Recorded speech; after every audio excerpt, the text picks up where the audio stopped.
Bonjour frères et sœurs, c'est pour moi une grande joie de vous apporter la parole du Seigneur. Nous lisons s'il vous plaît sans plus tarder dans Actes chapitre 27 verset 22. Il est écrit ceci: « Maintenant je vous exhorte à prendre courage, car aucun de vous ne périra et il n'y aura de perte que celle du navire.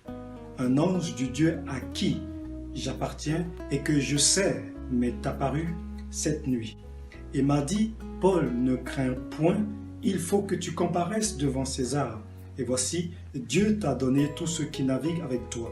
C'est pourquoi, ô homme, rassurez-vous, car j'ai cette confiance en Dieu qu'il en sera comme il m'a été dit. » L'apôtre Paul était dans un temps difficile, où il était dans un bateau avec beaucoup de personnes, où il y avait un léger vent qui avait commencé à conduire le bateau. Ils étaient plus maîtres du bateau, mais là encore plus, un vent impétueux qui s'appelle Eurachyon et qui vient contrôler le bateau, qui était maître du bateau.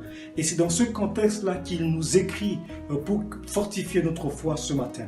Et l'intitulé du message que j'aimerais partager avec vous ce matin, simplement, c'est « Le Dieu à qui j'appartiens ». Le Dieu à qui j'appartiens. L'apôtre Paul va encourager les personnes qui étaient prisonniers également avec lui. Il va les encourager en disant: prenez courage, prenez courage. Nous avons besoin de courage dans ce temps difficile. Nous avons besoin de courage pour affronter encore la vie. Nous avons besoin de courage pour vivre l'avenir, pour espérer en l'avenir.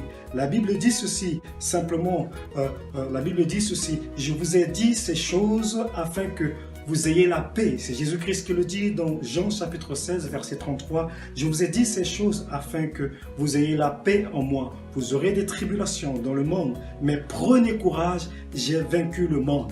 Là, Jésus encourage ses disciples. Il dit: il y aura des moments difficiles, il y aura des catastrophes, il y aura toutes ces choses, mais il nous sollicite, il nous fortifie par son esprit et par sa parole encore pour nous dire: prends courage, prenez courage mon frère, ma soeur, prends courage ce matin. Mon frère, prends courage parce qu'il y a des choses meilleures qui nous attendent dans le ciel. Il y a des choses meilleures qui nous attendent parce que la présence de Dieu nous accompagne. La Bible dit aussi, Ésaïe 35, verset 4, en parlant de courage: dites à ceux qui ont le cœur troublé, prenez courage, ne craignez point, voici votre Dieu. La vengeance viendra, la rétribution de Dieu, il viendra lui-même et vous sauvera. Voilà ce que Dieu dit au moment pour encourager notre foi, pour fortifier notre foi. La Bible parle aussi, quand l'apôtre Paul va parler de courage, il va parler le Dieu à qui il appartient.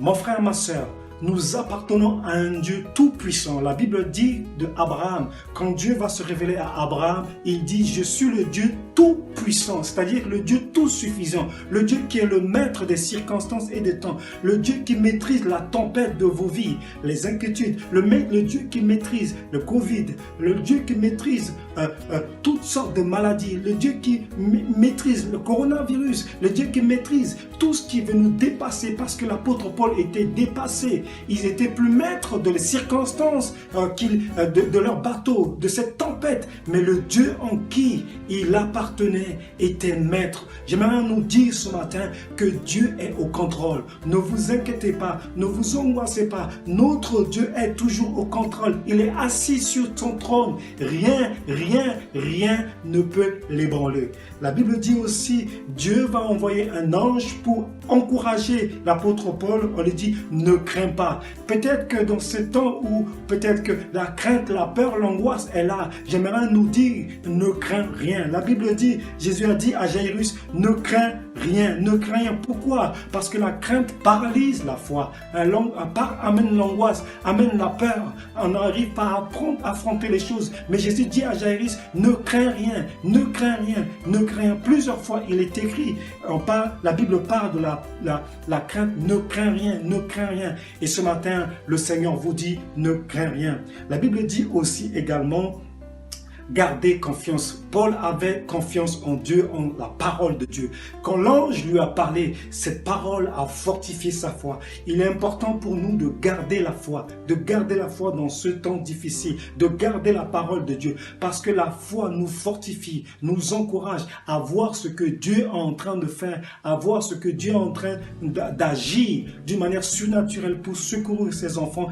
C'est pour cela que j'aimerais vous laisser cette parole simplement. La Bible dit ceci, c'est pourquoi, ô homme, assurez-vous, car je sais, j'ai cette confiance en Dieu qu'il en sera comme il m'a été dit. Si le Seigneur vous a donné des promesses dans sa parole, repassez ces choses dans votre cœur. Comme Marie, la Bible dit, elle repassait ces choses dans son cœur. Et je bénis Dieu parce que en repassant la parole de Dieu dans notre cœur, cette parole va nous fortifier, va nous faire assis sur la puissance et la grandeur de Dieu. Oui, le Dieu à qui j'appartiens. Le Dieu à qui j'appartiens. Vous appartenez à un Dieu tout-puissant.